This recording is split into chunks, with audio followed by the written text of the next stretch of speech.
নমস্কার, কেমন আছেন সবাই? হঠাৎ করেই সানডে সকালে হাজবেন্ডের ছুটি হয়ে গেল। এমনিতে সানডেতে ছুটি থাকে না, কিন্তু এই দিন কাল অক্ষয় তৃতীয়া। অবশ্য অনেকে আজও অক্ষয় তৃতীয়া পুজো করছে। তাই সকালবেলা দুজনে মিলে গিয়ে ফুল ফল ঠাকুরের একটু মিষ্টি নিয়ে চলে এলাম। তারপর একটু পুজো করে নিলাম। সকালবেলা পুজো করতে গিয়ে দেখছি কলে জল চলে গেল হঠাৎ করেই। এবার জল না থাকলে তো কী বা করব, বসেই ছিলাম অনেকক্ষণ। তারপর জল এলো, আসার পর পুজো করলাম, ঠাকুরকে সাজিয়ে নিলাম। কেমন লাগছে দেখুন।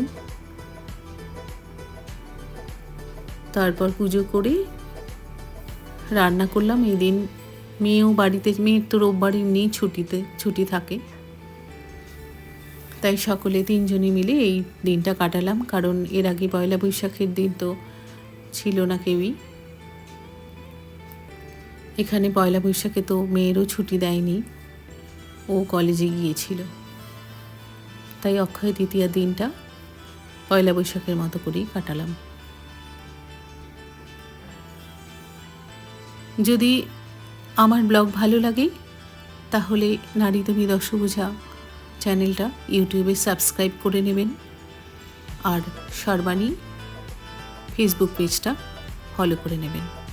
দুপুরে লাঞ্চে করেছিলাম একটু রাইস আর চিকেন আর আমের চাটনি।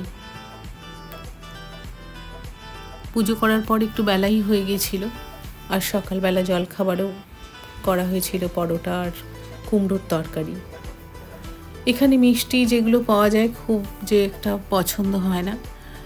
এই লাড্ডু এনেছিলাম, আর ঠাকুরের পুজোর জন্য প্যাড়া এনেছিলাম।